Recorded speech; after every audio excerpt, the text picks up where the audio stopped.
Baik, alhamdulillah wassalatu wassalamu ala Rasulillah wa ala alihi wa sahbihi wa man wala. Baik, jemaah semua, alhamdulillah kita berada di penghujung terakhir dari daurah kita, dan mungkin mohon dimaklumi adanya pada daurah ini mungkin ada yang pulang agak sorean, ya. Tapi insyaallah mudah-mudahan bukan suatu hal yang sia-sia, ya. Dan memang satu ahad yang mungkin jatahnya untuk libur, tapi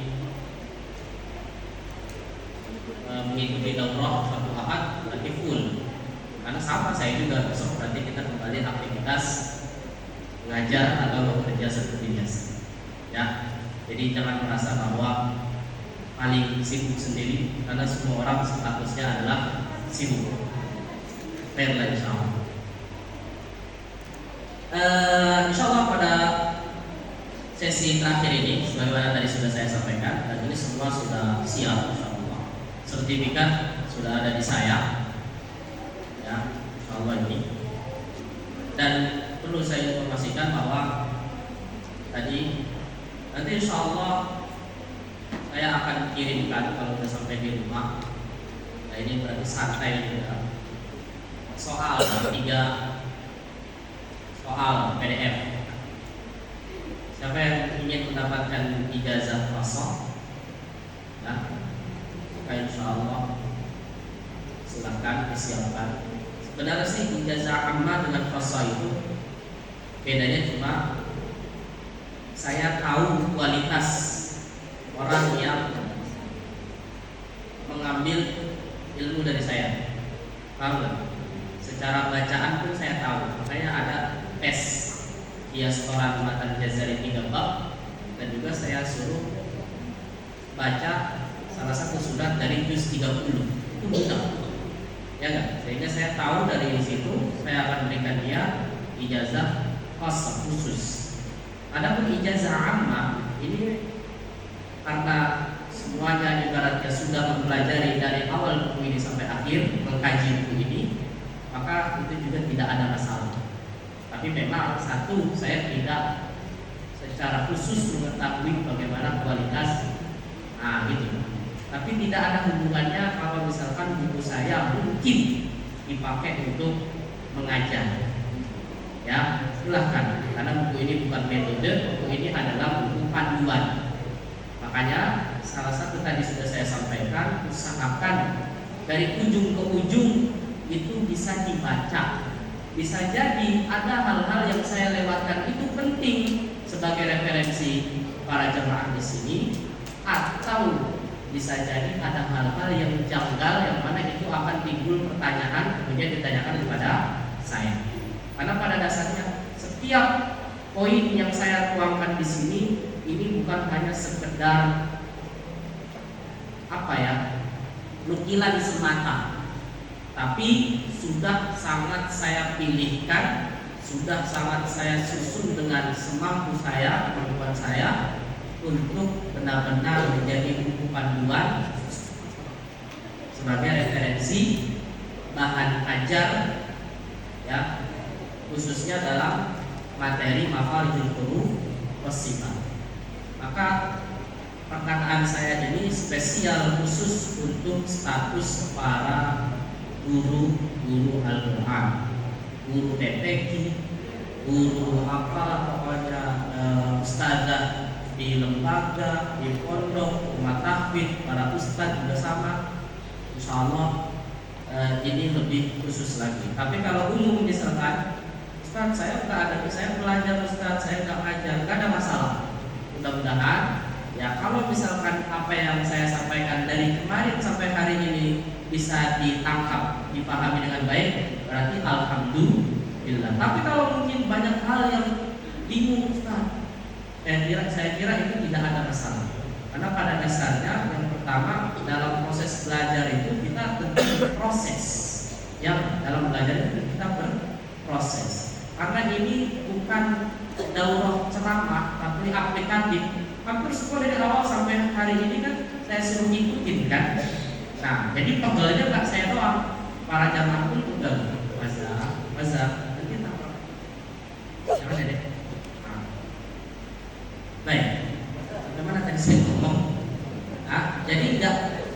semuanya interaktif. Ya, insya Allah daurah ini akan Dewan Dakwah adakan yang bersama dengan saya, karena saya juga merupakan bagian dari divisi Al-Quran. Insya Allah saya akan mengadakan juga daurah-daurah yang lain. Adapun daurah Makharijul Huruf ini tentu menjadi daurah bisa dilakukan 1 tahun 2 kali offline. Nah, jadi kalau misalkan ada di antara sini yang pengen ikut lagi mungkin ke depannya, ya silakan. Tapi saya punya konsep mudah-mudahan ke depannya bisa daurah yang mungkin apakah harus pengennya sih nginep aja gitu. Jadi makanya itu bisa kita maksimalkan buat talaki. Dan saya sudah bilang sama tim saya untuk daurah selanjutnya saya pengen ada mentoring. Jadi nanti nggak hanya saya doang, tapi nanti saya akan bikin halakoh yang mana di situ akan dipegang baik sama saya atau murid-murid kadran saya, cloningan saya insya Allah, cloningan kayak film CNN dulu ya. Pokoknya apa namanya, saya usahakan semuanya akan ada apa, mentoring ya, insya Allah ya, tunggu aja info. Baik, kita lanjutkan. Sampai mana pelajaran kita? Sampai di sifat yang tadi terakhir ya. Sekarang kita masuk ke sifat yang tidak memiliki lawan. Sifat yang tidak memiliki lawan itu kenapa? Ya udah, berarti dia kan ada lawan yang ada pasangannya. Dia tersendiri, dia independen. Nah, sifat ini sebenarnya menjadi sebuah karakter eksklusif bagi huruf terkait. Ya, lagi-lagi ini sifat yang melekat yang tidak bisa dipisahkan. Apa aja sifat tersebut? Ada di halaman 125 itu pemetaannya. Ada sohir, as-sohir, al-qalqalah, al-lin, al-inhiraf, at-takrir, at-tamasyi, dan al-istiqalah. Ini 7 ini adalah formasi yang disebutkan oleh Al-Imam Ibnu Al-Jazari. Tetapi saya tambahkan sebagai sebuah keumuman yang ini juga banyak disebut oleh para ulama, saya juga mengikuti mereka, yaitu ada sifat al-gunnah dan al-khafaf. Ada gunnah di sini istilahnya sudah disebutkan oleh Al-Imam Ibnu Al-Jazari semacam apa? Wa gunnatun makhrajuhal faisumu di bab makhraj. Ingat ini, Imam Ibnu Al-Jazari menyebutkan istilah gunnah di bab makhraj. Tapi siapa yang punya inisiatif atau punya ibaratnya apa, instruksi bahwa gunnah ini masuknya ke bab sifat? Siapa? Anak beliau sendiri, siapa? Ahmad bin Muhammad. Nama anaknya Ahmad, nama orang tuanya ayahnya apa? Muhammad. Nah, jadi Ahmad bin Muhammad Ibnu Al-Jazari. Tahu gak tahun wafatnya beda 2 tahun doang? Kalau ayahnya wafat 833 Hijriah, anaknya 835 Hijriah. Kalau nama kunyah bapaknya Syamsuddin, Abdul Khair, nama laqabnya Syamsuddin Ibnu Jazari, Muhammad Ibnu Jazari. Kalau anaknya nama kunyahnya Abu Bakar. Kalau Imam Jazari siapa? Abdul Khair. Sedangkan laqabnya kalau Al-Imam Ibnu Al-Jazari Syamsuddin, kalau anaknya Syihabuddin. Oke? Ya, yes. Pokoknya harus dihafal. Kenapa menghafal? Ya karena suka aja, teman. Ya, baik. Kita masuk ke sifat yang pertama, as-sohir. Ya, sohir di sini sudah saya jelaskan dari awal. Nah, biasanya tadi ada yang sempat nyinggung sohir itu seperti suara-suara hewan. Maka itu juga boleh, tapi ingat itu hanya semacam apa sih? Cocok logi atau apa?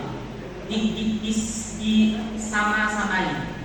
Walaupun pada dasarnya ya mungkin bisa jadi belalang atau angsa yang ada di Indonesia beda sama angsa yang ada di Arab. Ya kan? Kalau di sini bunyinya apa? Ya begitu, mungkin di sana beda. Ya kan? Nah, makanya di sini takut ya kan? Nah, tapi secara keumuman sah-sah aja selama itu tidak jauh dari tadi pengucapan atau talaqi bunyi suara yang baik yang sudah. Nah, apa itu sohir? Sohir itu kalau menurut bahasa, lihat di situ halaman 126, hiddatus sauti. suara tajam. Jadi suara tajam. Ya, kalau menurut istilah suara tajam qiddatul fi sautil haqqi tansha'u 'an nurihi bi majran thayyib. Jadi dia itu suara tajam keluar dari celah sempit. Kenapa celah sempit? Karena gigi-gigi kita begini. Ini saya nunjukin begini ada sanadnya, karena itulah yang diajarkan guru saya. Jadi begini pun ada sanadnya, ada silsilahnya. Ya, dulu saya awal-awal ketika terapi itu, ketika tahsin itu, ya saya bilang begini, giginya diratain. Saya sempat komplain, gigi orang udah rata, gimana kalau giginya nggak rata? Ya kan, saya udah komplain itu. Kemudian apa kata saya? Usahakan. Ya, jadi kalau misalkan nggak rata, nggak rata-ratain. Gigi saya juga nggak rata, ya kan? Ya udah rata-ratain, ya kan? Nah ini sofir, usahakan gitu. Nah terus sofir ini maksudnya apa? Pokoknya tadi suara tajam. Nah lihat keberadaannya, semua sifat sama dari awal sampai akhir. Hampir setiap kondisi bersukun atau bertasydid dia lebih nampak. Ketika berharokat ada enggak? Ada, tapi tidak sejelas ketika sukun. Coba di sini lihat. Solaha, solaha, ya kan? Itu ada nggak sofirnya? Ada, ya kan? Yang penting esensi dari sofir itu adalah suaranya jelas, jangan mendem. Yang tahan, mendem ke dalam gitu, ngedem gitu. Suaranya kasih solaha. Oke? Kalau dia sukun lebih jelas ya kan? Ya kan? Misalkan apa? Manas, ya kan? Atau wal asri, ya kan? Ada suara sod. Sayasla naro, jelas suara sofir.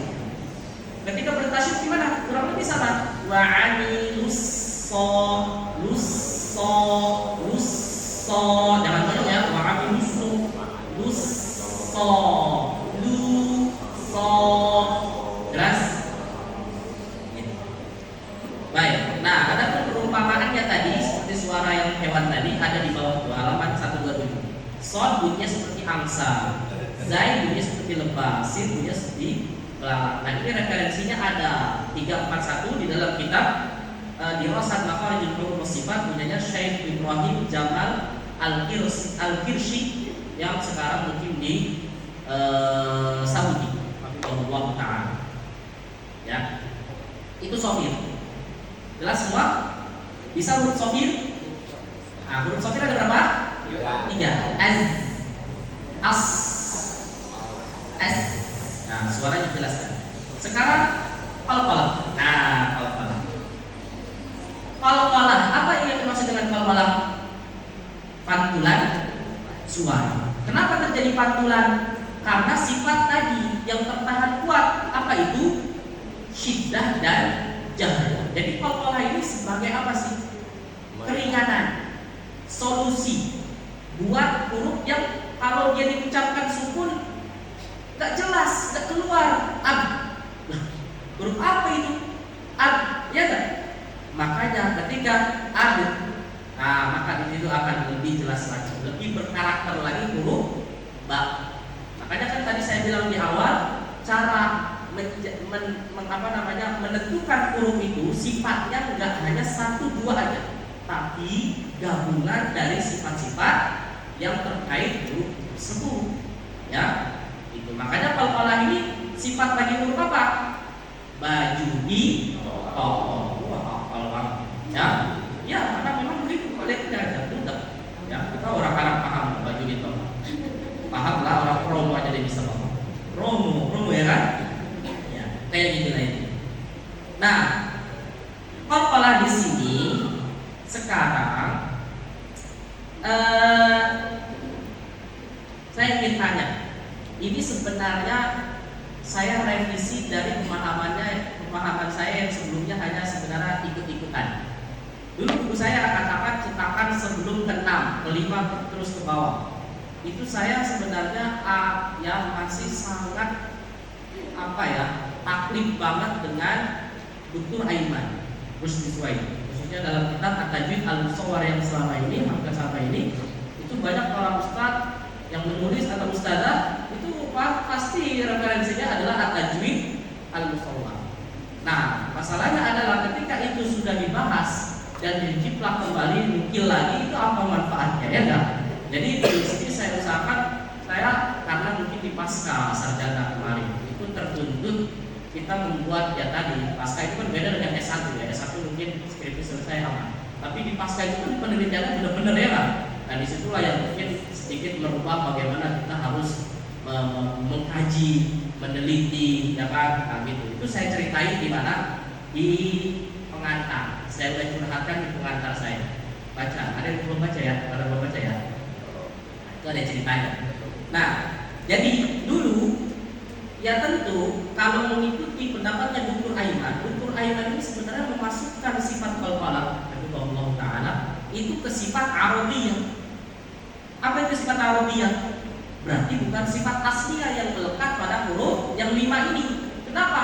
Berarti dia hanya akan ada qalqalah itu ketika dia kondisinya sukun aja. Dan ini semua diterima. Ini sangat diterima bahwa qalqalah itu lebih jelas ketika dia sukun. Bahkan memang jelas pantulan qalqalah itu ketika dia sukun. Coba tanpa sukun, emang ada pantulan? Gak bisa. Coba misalkan ada nggak pantulannya? Karena kondisinya bersukun. Tapi ini seakan-akan saya dulu ketika nulis bahwa qalqalah itu hanya ada ketika sukun, berarti keluar dong dari sifat asliyah. Padahal sifat asliyah itu apa? Pemahaman tadi di awal, mau sukun kek atau juga berharap.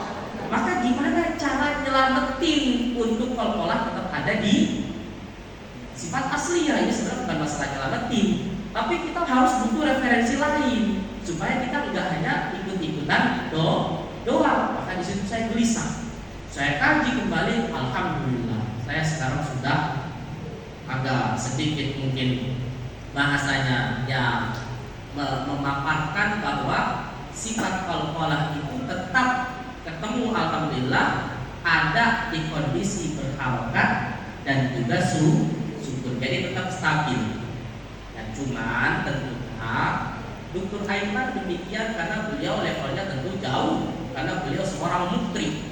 Bahkan kalau ada bahasa Dr. Aiman membid'ahkan, kalau bahasanya menjadikan perkara yang baru, orang yang membaca iqlam dengan ikhfa syafatain itu dengan hujjah, itu beliau komentari apa? Itu amrun muhdath, perkara yang baru, gak ada dasarnya. Ketika orang baca tarmihil bihijarah min ba'di, beliau menjadikan itu kesalahan. Paham? Tapi kalau kita kembalikan kepada periwayatan orang yang baca begitu versi ikhlam atau ikhfa syafawi, ada nggak? Ada. Kalau nggak percaya, hampir imam-imam Masjidil Haram demikian kalau baca. Coba deh sih. Nah, terlepas dari komentarnya Dr. Aiman, itu levelnya beda, beliau mukri. Maka hari ini yang ada adalah adab seorang murid. Jangan mentang-mentang mungkin dia ngikutin Dr. Aiman kemudian dia menyalahkan orang yang membaca hujjah. Maka di sini adalah kita mungkin sekelas taklid aja, nah nggak usah ikut-ikutan menyalahkan, karena itu levelnya level mukri. Adapun kita kalau memang kita serapnya dengan ikhbatus syafatain, cukup ngikutin aja. Jelas? Kecuali kita punya argumen, kecuali mungkin kita ya punya adab. Walaupun mungkin Dr. Aiman mungkin kalau misalkan beliau sanadnya tinggi, kita bisa ngambil ke gurunya yang masih hidup misalkan, terus kita selevel dengan Dr. Aiman, ini nggak bisa. Ini juga ada. Ya paham maksud saya? Nah, hari ini kan begitu orang. Compare-nya gara-gara apa? Ini mungkin umurnya masih muda, ini yang udah senior, tapi gurunya ketemu sanadnya, hitungannya sama. Akhirnya disangkanya apa? Satu rubah. Nah ini saya kira kurang pantas. Oke, ini kait sanad. Nah, kembali kepada qalqalah. Maka qalqalah lihat, kalau secara definisi pantulan suara. tapi pantulan kuat. Dan saya informasikan di awal bahwa qalqalah ini termasuk sifat kuat. Termasuk apa? Dari mana kita tahu? Lihat tabel yang ada di belakang. Qalqalah itu keberadaannya di mana dia? Halaman berapa? Tabel di belakang. Qalqalahnya adanya di barisan mana? 152. Qalqalah ada di sifat kuat, yang disebut jahar, syiddah, istilah, itlaq, sofir, qalqalah. Ada nggak barisan qawiyah yang kuat? Ada qalqalah? Nah, di sini tolong dijaga dulu. Oke. Kita ke bagian 129, sebab terjadi qalqalah. Nah, sebab terjadi qalqalah, kenapa dia sifat kuat? Itu gara-garanya. Karena dia tertahan baik suara maupun jadi kuat. Jadi kira-kira apa yang terjadi? Kayak dibendung gitu. Nah, ketika dilepas, maka terjadilah pantulan. Nah, uniknya di bagian D, lihat keberadaan sifat qalqalah ada ketika berharokat dan juga bersukun, bahkan bertasydid. Nah, kalau bertasydid adalah qalqalah pada huruf yang kedua. Lihat ketika bersukun, ini sudah tidak asing. Ikutin saya. Ako, oh, ako, sekarang nah, adil. Nah, itu bunyi qalqalah. Ya. Nah, itu kan sukun jelas. Terus berharokat gimana? Qalqalah pada huruf berharokat. Maka lihat, apa definisi di bawah keterangannya?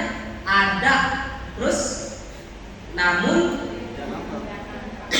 ada namun tidak nampak. Masuk nggak di akal? Masuk nggak di otak? Ada namun tidak nampak.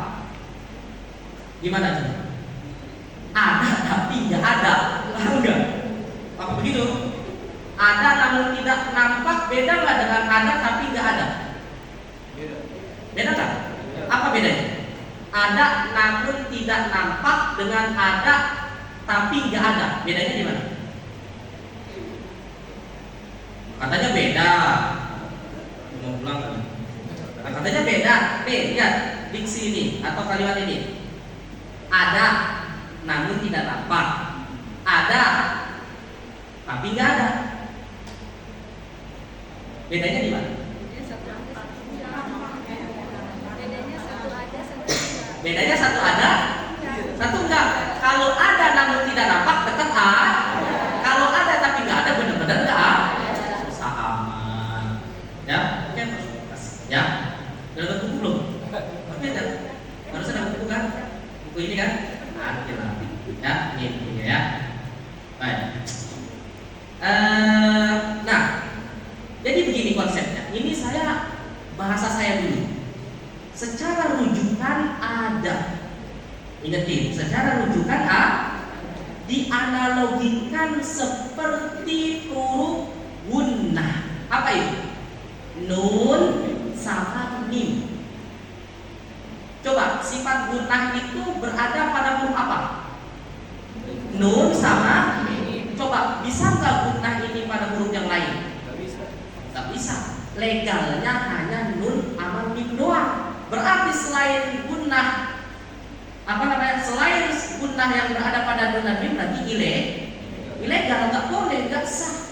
Aimu masuk hidung, okimu, ya nggak? Lalimu boleh nggak? Nggak boleh. Dia hanya boleh pada nun dan mim. Sekarang, ketika saya baca begini, an in un, naninu sama am in ketika sukun dengan berharokat, lebih jelas mana gunnahnya? Terasa mana? Coba nih, ada nggak gunnah di sini? Terasa kan? Ketika saya ucapin, nah, ada nggak gunnahnya? Hah? Ada yang bilang nggak ada, ada yang bilang ada. Ada apa enggak? Nah, ini sama aja ada tapi tidak nampak, atau ada tapi nggak ada? Ada tapi tidak nampak.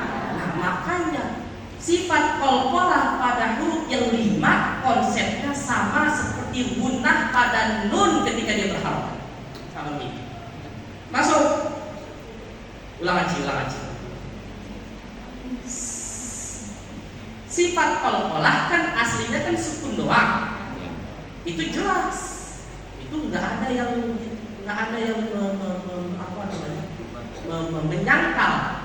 Tapi masalahnya sekarang saya berputar bahwa sekarang saya bilang bahwa saya ikut pendapat bahwa qalqalah juga ada ketika dia berharokat untuk menjadikan bahwa sifat itu stabil, bahwa dia asliyah, ya kan? Ada di semua kondisinya, sukun dan harokat.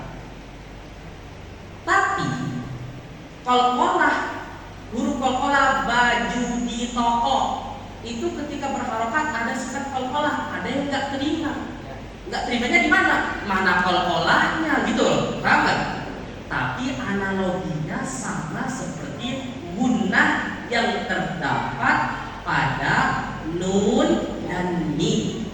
Yang mana gunnah pada nun dan mim akan lebih terasa dengungnya, sengaunya ketika sukun, apalagi bertasydid, ya enggak? Annallah, jelas banget. Tapi ketika diperharokat ada enggak? Ada, tapi tidak senampak kondisi sukun. Begitupun qalqalah. Jadi qalqalah di sini dipahami dengan sifat kuat penyebutan hurufnya yang 5. Enggak boleh lembek. Contoh, maka di sini anggap aja ada sifat qalqalah, berarti kuat. Maka kembali ke tadi bahwa doktrin saya apa? Qalqalah itu adalah sifat nggak boleh kita ngucapin berarti qalqalahnya kurang jelas ketika dia berharokat. Sampai ke ba, nggak boleh ba, maka bu, bi, o, u, ti, da, du, di, jelas kan? Walaupun dia ketika berharokat, inilah maksudnya. Qalqalah ada ketika kondisi berharokat. Paham nggak? Sekarang lihat tuh nukilan Arabnya. Lihat nukilan Arabnya. Halaman 129. Al-Imam Muhammad bin Abu Bakar Al-Mar'ashi mengatakan, lihat lagi-lagi Al-Imam Al-Mar'ashi. Saya mau kenalin dulu deh Al-Imam Al-Mar'ashi itu siapa. Al-Imam Al-Mar'ashi itu adalah seorang ulama yang Masya Allah ahli fonetik. Beliau itu termasuk ulama yang Masya Allah untuk para pembelajar tajwid banyak yang merujuk ke referensi beliau. Kitab beliau namanya Juhdul Muqil. Beliau ini hidup semasa Sultan Utsmaniyah yang kedua, aku nggak tahu namanya. Pokoknya beliau itu Turki. Nama lengkapnya As-Sajjaglizadah. Nah ini bahasa Turki. Malam. Nah itu. Lihat di sini apa kata beliau? An-nahurufal qalqalah la tanfaku 'anil qalqalah 'inda taharrukiha. Sesungguhnya huruf qalqalah tidak bisa terlepas pada hurufnya tersebut bahkan ketika dia berharokat. Tuh, ya kan? Terus apa? Wa illam takunil qalqalatu 'inda taharrukiha dhahiratan. Meskipun enggak jelas, enggak nampak, tapi tidak bisa dipisahkan. Nah, beliau menganalogikan seperti apa? Kama anna harfail gunnah. Oh, sebagaimana dua huruf gunnah. Siapa? Nun dan mim la yakhluwani 'anil gunnah, tidak bisa terbebas dari gunnah inda taharrukiha, ketika sama juga berharokat. Wa illam tadhar, meskipun ketika berharokat juga enggak nampak.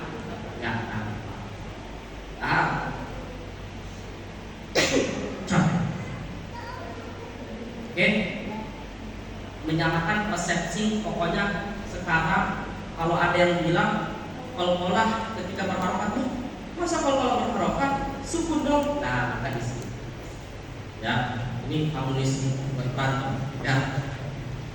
Nah, sekarang pertanyaannya ketika tadi ada yang naik, qalqalah itu bunyinya gimana? Sebagian orang sudah terdoktrin atau sudah kena mental masalah qalqalah itu nggak boleh ada hamzah sukun di akhir. Betul nggak? Ahadits itu akan dianggap apa? Ada hamzah sukun di Allah. Saya telah menjadikan saya kalau qalqalah saya nggak jelas pasti digituin. Ako, ya kan? Gitu. Nah, pertanyaan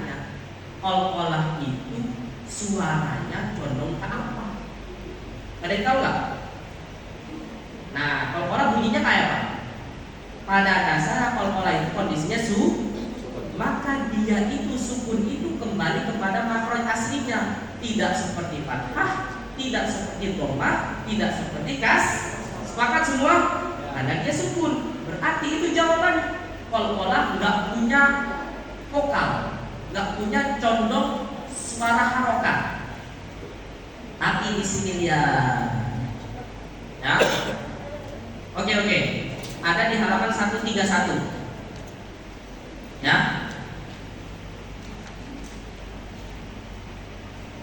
Baik.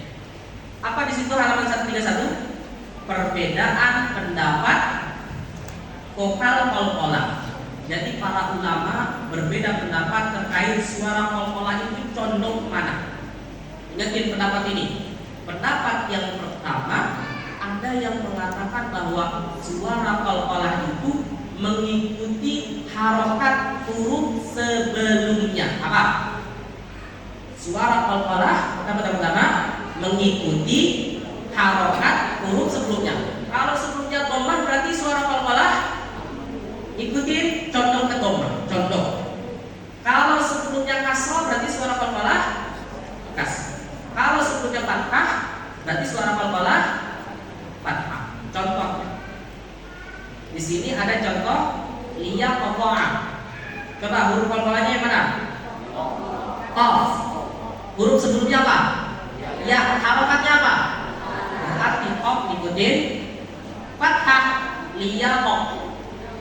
Karena qaf fathah gimana? Qaf liya qata'a gimana? Sekarang liya qata'a. Ini pendapat yang pertama yang ngikutin fathah. Wal hayy. Di sini ada jim sukun, ya kan? Oke, jim bertasydid. Coba sebelum jim huruf apa? Ha fathah. Berarti ngikutin nanti aja begini. Wal hayy. Lihat ya. Wal hayy. Oke? Tabbat yada abi lahabin wa tab. Contohnya kemana? Karena ngikutin huruf sebelum.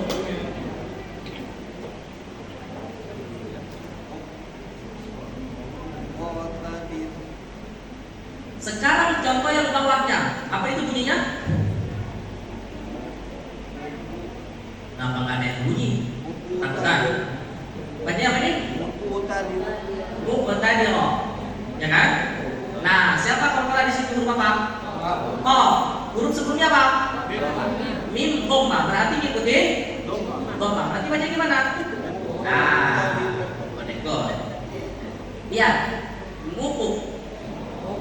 Muqtadir. Mana ke dhammah? Muqu. Dhammah tuh gimana? Ya lah.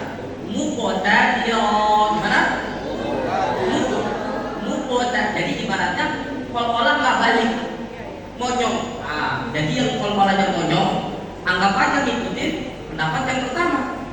Oke, nah nanti akan ada arahan dari saya, dari penyusun buku ini.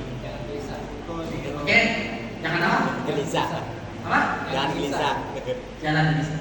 Jangan gelisah. Jangan gelisah. Oh, tenang, nggak usah gelisah, betul. Barakallahu fiik. Contoh lain, coba ulangi lagi. Muqtadir gimana bacanya? Muqtadir. Sekarang contoh yang kedua, uqtulu. Berarti gimana bacanya? Uqtulu. Nah, ini yang disebut nggak usah balik-balik. Pokoknya dari awal sampai akhir. Uqtulu, ya enggak? Nah, jelas tuh siapa pelaku bacanya begitu ya ikutin ini. Tinggal apa yang belum? Kasrah. Gimana kalau kasrah? Lihat di sini contohnya qiblah. Berarti tadi gimana? Qiblah. Gimana? Qiblah. Jadi kayak kasrah qiblah.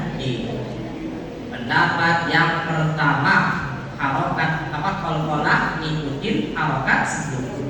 Jadi yang ngikutin bukan harokatin. Kalau harokatin berarti udah hidup ya. Dalilnya mana? Lihat ada dalilnya. Qalqalatun min bujadin wa quribatil fatu wal arjahu maqam mustafa. Nah, itu dalilnya. Ada dalil. Pendapat yang kedua. Pendapat yang kedua dengerin. Pendapat yang kedua ini bahwa vokal qalqalah itu semua hurufnya condong ke harokat fathah doang. Tok. Jadi sekarang fathah do. Berarti semuanya, baik dia sebelumnya kasofat, sebelumnya fathah, sebelumnya dhamma ya. Ya, dan ini pendapat kuat. Nih, ada nggak tulisannya di situ? Tuh, qila wa huwal arjah. Ini pendapat yang kuat. Tulis di sampingnya, pendapat yang kuat. Kalau pendapat yang pertama nggak saya kasih tulis gitu kan? Nah, berarti udah ketahuan nih mana yang pengen dijadikan landasan. Ingat ya, saya belum nyebutin siapa pendapat-pendapatnya. Tinggal baca sendiri yang berpendapat tadi siapa aja ada di pendapat itu ya. Ulama-ulamanya. Ada footnote-nya berarti ada dasarnya. Ingat gini tuh, dan halamannya jelas. Ya. Yang kedua, berarti contoh-contoh di atas ini kita condongin 4K semua. Ikutin saya. Liya qada'a, watan, muqtadira.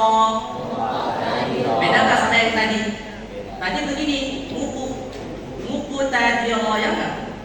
Sekarang uko dulu. Beda sama yang tadi, uku. Nah, terus tidak dah. Kalau tadi apa? Tidak. Oke, dan ini pendapat yang juga banyak dipakai oleh para ulama karena pendapat ini kuat.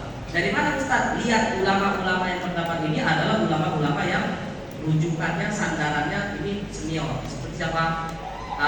Mahmud Ali Basa, kemudian siapa di sini Syekh Mahmud Khalil Al-Bukhari. Kenapa Syekh Mahmud Khalil Al-Bukhari? Yang nadanya Bismillahirrahmanirrahim. Nah, itu namanya Syekh Mahmud Khalil Al-Bukhari. Mirip-miripin aja. Dolobet. Ya. Terus itu dalilnya. Oke. Huruf qaf. Ya. Uqaf. Nah. Gini aja deh, kalau mau nggak bingung, panjangin aja kol-kolnya. Sama kayak contoh fathah. Gitu. Nah, tok juga sama. Liya apa nih? Ada tok nggak di sini? Oke, kalau nggak ada tok, ya tok. Ya qada'u. Tok fathah gimana? Ya qada'u. Jadi bukan kekek ya? Hah? Bukan kekek. Makanya terus ya. Terus ya tepat. Oke. Keep dulu saja ya. Dalilnya mana? Ada dalilnya tuh, lihat. Ya. Sekarang pendapat yang ketiga. Lihat pendapat yang ketiga, beda sendiri. Saya bold, saya terngin, saya blok. Apa itu? Vokal qalqalah, baca bareng-bareng. Vokal qalqalah tidak condong ke harokat yang di, dan ini pendapatnya Ibnu Aiman dan kebanyakan ulama-ulama Syam. Gimana dong Ustaz qalqalah nggak condong ketiga? Maka bunyinya adalah nggak seperti kayak tadi. Lihat, begini dulu. Liya qada'an. Dengerin aja dulu. Wal hajj. Tabbat yada abi lahabin wa tab. Muqtadira. Uqatulu. Qibalah. Ma aghna anhu maluhu wa ma kasab. Qul huwallahu ahad. Itu adalah qalqalah yang tidak condong ke harokat yang ketiga. Maka di sini pakainya yang mana? Sesuai dengan keyakinan masing-masing. Lihat pernyataan di bawah. Dalam praktik bacaan, baca bareng-bareng, penyusun condong pada pendapat yang kedua dan ketiga. Jadi nggak usah bingung. tahu Ustaz Yahdi mana gitu. Nah, maka dari huruf yang 5 ini penting. Supaya nggak pada bingung, karena kalau pada berubah-ubah nggak stabil. Kan hurufnya ada 5 kan? Qaf, to, sama apa? Ba, jim, dal. Saya bagi 2. Ini 1, ini 2. Yang qaf sama to, kan tadi saya apa bilangnya? Condong kepada pendapat yang kedua dan berarti apa? Yang condong ke fathah dan yang condong tidak ke apa, yang tidak condong ke harokat yang tiga. Nah, maka saya praktek untuk qaf dengan to itu lebih condong seperti fathah untuk mendapatkan tetap tebal statusnya qaf dengan to. Lihat, ya qaf, laqad khalaqa kayak fathah. Tapi jangan dipathain, yang namanya condong itu condong. Kenapa begitu bunyinya? Karena kalau ada orang baca begini, ya nanti nggak tebel dong ke bunyinya. Ya kok, kan kok tebal. Maka masa dibaca ya tulun, laqad khalaqa. Nanti itu kurang tebal. Laqad khalaqa. Nah, jadi ingetin yang condong ke fathah itu adalah pertama qaf. Gimana bunyinya? Yaqtulun semua. Yaqtulun. Uqatulu. Jangan dibaca uqa. Kurang. Uqa. Uqatulu. Yaqba'u. Oke, bonyong kan? Pegangin gitu. Qaf udah sama to, jelas. Jadi contohnya kemana? Pendapat kedua. Walaupun sebenarnya ini saya itu bisa dibilang semuanya sebenarnya nggak condong ke harokat. Cuman saya pengen memudahkan orang untuk ini seperti fathah. Kenapa? Karena banyak yang dia bilangnya nggak condong ke harokat yang ketiga. Akhirnya punya apa? Ya ke, itu menjadi tipis. Ya kok. Nah, kayak fathah.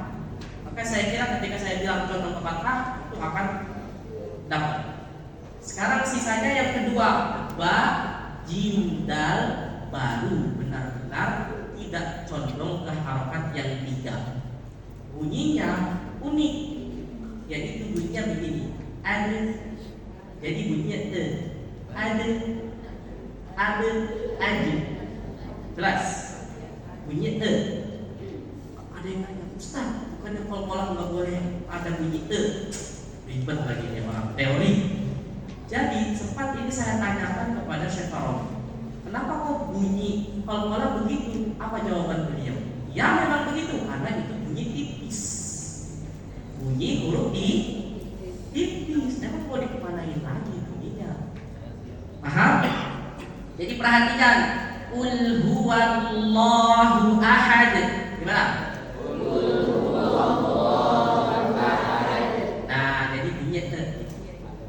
Jelas dan konsisten, dimanapun ketemu dal bunyinya begitu. Contoh lain, yadkhulun, laqad khalaqna. Insyaallah aman. Kalau sudah standar itu, kemanapun ketemu kol-kolam nggak bakal berubah lagi. Paham? Nah, masalahnya yang masih berubah-ubah berarti belum konsisten. Bak, gimana Pak? Sama. Kasad. Ma'aghna anhu maluhu wa ma kasad. Al-kubra bukan kubuk. Nah, jadi berubah. Oke, dal udah, ba udah jim. Bahij wal hajj. Nah, ini oke. Jangan diterjemahkan itu pada hamzah sukun di akhir. Oke? Terus kalau misalkan itu tetap ditanyakan, Ustaz kok di situ saya dicontohin sama Ustaz saya itu versi yang ada hamzah sukun di akhir, maka saya jawab versi hamzah sukun di akhir adalah ketika ada kesengajaan tambahan lagi. Contoh, kasar b, jadi seolah-olah ada tekanan lagi, itu baru hamzah sukun ya. Adapun kasar itu tidak. Silakan aja nilai karena masalah. Yang penting sadaran talaqinya jelas. Kalau nggak percaya talaqinya sama Syekh saya, kemudian nanti dikoreksi, nggak usah komen lagi. Karena pada dasarnya adalah la ya'rifuha illa man dzaqaha. Tidak akan tahu kecuali orang yang sudah merasakan. Ya, ada tulisan apa? Apakah itu berlaku untuk kol-kolah subro dan kubro? Oke, itu belum saya bahas ternyata. Lewat nih. 130 kol-kolah itu punya tingkatan. Tadi kol-kolah itu ada punya tingkat. Dulu saya sebelumnya kol-kolah cuma 2 atau 3. Kol-kolah yang 2 simpelnya subro dan kubro. Dan itu non tasdid. Kalau yang bertasdid namanya kol-kolah akbar. Tapi karena berharokat ada enggak? Ada ya. Jadi saya tambahin ada 4. Kol-kolah akbar, kubro, subro, dan kol-kolah berharokat. Makanya di sini kol-kolah berharokat saya kasih apa tuh? Pakai titik-titik gitu kan. Apa tuh? Set. Apa ini yang namanya? Kotaknya saya bikin putus-putus. Seakan-akan itu remang-remang ya. Ada tapi tidak nampak.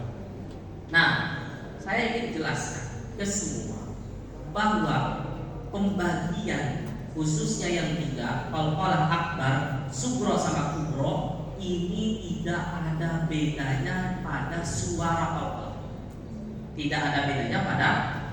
Jangan mentang-mentang namanya kubro berarti kol-kolahnya gede, besar. Giliran yang subro kecil. Ini yang dulu saya belajar sama guru ngaji dulu. Gak apa-apa, insya Allah pahalanya tetap nggak. Jangan diejek, berarti saya belajarin salah dalam guru saya. Nggak boleh, nggak berkah. Ya walaupun mungkin ada kekurangan manusiawi, ya kan? Tapi insya Allah pahalanya tetap nggak. Tadi ingetin itu. Ya kalau guru nggak ada mantan, ya nggak, bener nggak? Guru tetap guru. Yang ngajarin kita abatan. Makanya Ali itu bilang jangan pernah lupa dengan orang yang sudah mengajarkan kita alif batata. Itu ada riwayat saya lupa. Itu ada dari Ali bin Abi Thalib. Kembali ke tadi. Jadi tingkatan kol-kolah baik subro, kubro dan akbar itu tidak ada pengaruhnya pada suara. Jadi itu hanya masalah kondisinya doang yang berbeda, keadaannya, bentuknya doang yang berbeda, tapi suaranya sah. Jadi yang tadi bilang katanya kol-kolah kubro berarti kol-kolahnya gede, berarti lam yalid wa lam yulad. Yalid ada di tengah, berarti subro kecil. Patulah yalid, jadi lirik-lirik gitu. Waktu giliran lam yulad ada di ujung di akhir, digedein nama dia kubro. Lam yalid wa lam yulad. Nah, itu namanya salah paham. Itu cuma dipahami secara lughatan, secara bahasa. Tapi secara istilah dan memang itu sandaran kalaminya enggak begitu. Lihat. Bedanya apa tadi bedanya? Kondisinya Kalau kol-kolah akbar, kenapa disebut akbar? Karena pada huruf bertasydid. Bertasydid ini dianggap sesuatu yang berat, tasydid berat, makanya besar. Akbar, namanya doang sih pokoknya. Lihat di situ, aqwa masakinul mauquf alaihi musyaddad. Nah, yang dimaksud kol-kolah akbar itu ketika waqaf bertasydid. Ketika apa? Waqaf bertasydid. Contoh, watad gimana? Bunyinya gimana? Bunyinya jangan watab bukan. Jangan salah paham sebelum ngantuk dengerinnya watab bukan. Itu watab tipis. Yakin, konsisten. Terus wal hajj bil haqq. Ya, ingatin qaf gimana? Ya. Jangan bil haqq. Nah, salah itu. Kalaknya mas saya apa? Habis. Terus yang kedua itu namanya kol-kolah akbar ketika waqaf pada huruf kol-kolah bertasydid. Sekarang yang kubro ketika waqaf non tasydid. Jadi dia sangat tasydid. Contoh, bi rabbil falaq. Gimana? Bi rabbil falaq. Allahus samad. Allahus samad. Dzatil buruj.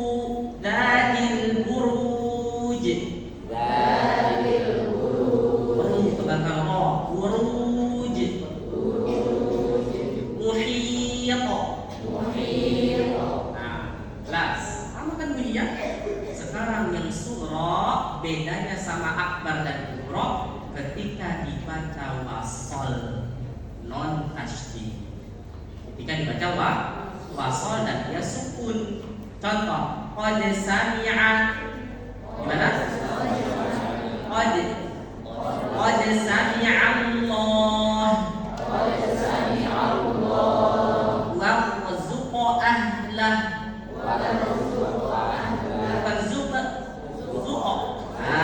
Stabil. Yang nggak stabil goyang-goyang nggak lurus tadi bagian. Wa warzuqa ahlah. That's two. Yubsirun. Sama kan? Bukan yubuk. Hati-hati. Ya. Afataqma'un. Nanti istaqo. Afataqma'un. Udah. Itu namanya kalau pada bunyinya sama, cuman kondisinya dia ketika dibaca wasol, enggak waqaf. Kalau misalkan di tengah, yang namanya waqaf itu mesti di akhir ayat apa boleh di tengah? Di tengah aja, berarti namanya waqaf. Dan yang terakhir qalqalah berharokat. Mana qalqalah berharokat? Apa coba bisa jawab apa coba kalau ditanya? Mana qalqalah berharokat? Maka bilangin aja kekuatan huruf tersebut, itulah makna qalqalah. Contoh di sini apa? Bal qaba'allah. Jangan dibaca kecil. Bocor ya. Khalaqakum kuat itu namanya juga sifat qalqalah. Bal badalahum. Intinya dibaca dengan kuat. Itu namanya qalqalah. Dan begitu lagi. Halaman selanjutnya ini coba lihat sifat qalqalah. Sama panjang juga ya. Apa ya? Nah, di sini ada beberapa, ini bisa dibaca sendiri yang poin 1, 2. Poin 3 lihat di situ. Bisa nggak baca qalqalah pada huruf ini? Lihat. Tisqa. Bapak di situ. Coba. Tisqa. Nah, jangan munyok. Tisqa. Al-qadar. Bukan qadar. Al-qadar. Bil ahd. Lihat di situ tulisannya. Bil ahd. Mim ba'd. Nah, gimana tuh? Amma ba'd. Ad-did.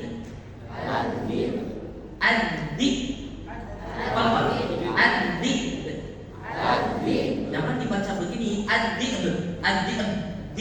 Tadi hamzahnya di bawah. Itu cara baca yang bagus. Sebenarnya ini banyak ditanyakan orang, tapi nggak tahu sadar atau di. Oke, huruf lim itu mudah. Wawu dan ya sebelumnya wawu dan ya su. Nah, lim ini langsung ke 1, 3, 4. Pokoknya kesalahan yang sering terjadi, limnya itu biasanya sering ditekan. Gak boleh. Huruf lim artinya apa? Lembut, lunak, ringan. Jadi jangan ditekan. Contoh, maliki yaumi. Jangan begitu. A'udzubillahi minasyaitonir, jangan ditekan. Lembut aja sempurna. Asyaiton, cukup saja. Berarti kalau mau gimana? Maliki yaumiddin, lembut sempur. Waw maka monyong, kalau ya maka turun. Itu lim, dan gitu aja. Berarti jangan diayun berlebihan. Maliki yaumiddin itu kelebihan. Oke? Pernah gak dengar orang adzan salatu khairum minan naum? Tahu gak gara-gara? Karena lim itu dia sebenarnya kalau versi 2 harokat tidak sama. Oke, makanya lim itu berbeda sebenarnya dengan alif disukun, walaupun dia turunan kategori. Sama suatu saat ya. Selesai. saya lupa saya balik. Inhiraf itu cuma masalah suara yang keluar dari makhraj yang terbuka. Cuman ada pada lam dan nun, lam dan roh. Kalau lam suaranya mengambil kanan kiri karena lam ujung lidah yang nempel. Kalau roh ke golongan kecil yang ada di ujung. Dan lihat aja gambaran. At-takrir sudah saya sampaikan tadi. Takrir itu adalah sifat yang dimiliki khusus huruf roh. Nah, takrir ini adalah sifat yang melekat. Tapi ingat, takrir yang dibolehkan adalah sedikit. Takrir yang dianjurkan, yang direkomendasikan dalam pelafalannya itu versi sedih. Jadi nggak boleh banyak. Tahu nggak kenapa harus sedikit? Karena roh kata orang Arab kalau dia bergetar banyak itu dianggap rohnya lebih dari sekali. Contoh, roh berarti kata orang Arab itu rohnya banyak karena getarannya banyak. Tapi versi mereka orang Arab roh itu sedikit. Roh esensinya bukan sekali, dua kali, tiga kali getarannya, yang penting sedih, enggak roh. Nah, jelas itu namanya apa? Sifat takdir. Gimana caranya supaya tidak bergetar banyak? Bikin bolongan di sini. Nah, yang bisa kayak begini nanti. Kalau lancar begitu, itu otomatis suaranya keluar dari bolongan kecil. Lanjut, tafasyi itu sudah saya jelaskan. Yang penting ingat, tafasyi itu suara atau kalimat yang menyebar di makhrajnya. Di mana itu? Tengah lidah yang ada rongga, karena dia nggak nempel kan. Nah gitu. Terus itu tolong dibaca-baca. Ya, dibaca-baca. Itu penting tuh halaman 140 pokoknya terkait perkataan para ulama dan hal-hal yang perlu diperhatikan. Istiqalah. Nah, ini perlu saya jelaskan sedikit. Istiqalah itu adalah suara panjang.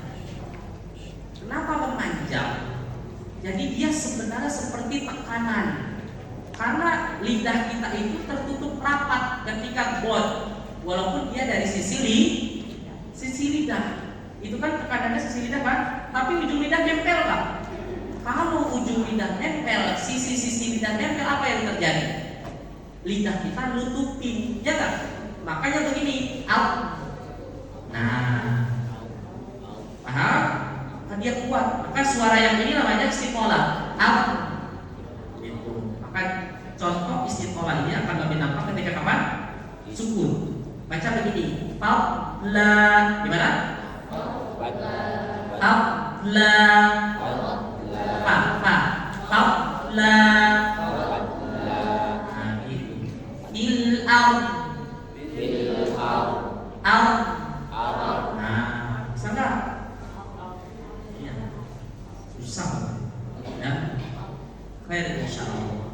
Ada penurunan mudah bisa dibaca sendiri dan khofa juga bisa dibaca sendiri. Selesai sudah insyaallah. Kurang ya? Kurang selesai. Mau ketemu lagi insyaallah. Kapan kita dapat lagi? Lagi. Yang penting hidup tuh kata panitia. Ya, insya. Baik, sampai di sini saya kembalikan ke MC. Boleh gitu. Tapi masih 1 jam 18. Assalamualaikum. Alhamdulillahirrahmanirrahim. Jazakallahu khairan katsiran Ustaz. Semoga apa yang disampaikan oleh Ustaz hari ini dapat bermanfaat bagi kita semua. Amin. Hadirin sekalian, sampai juga kita di akhir acara. Namun sebelum penutupan, kami akan mengumumkan 2 peserta terbaik selama daurah yang berlangsung selama 2 hari.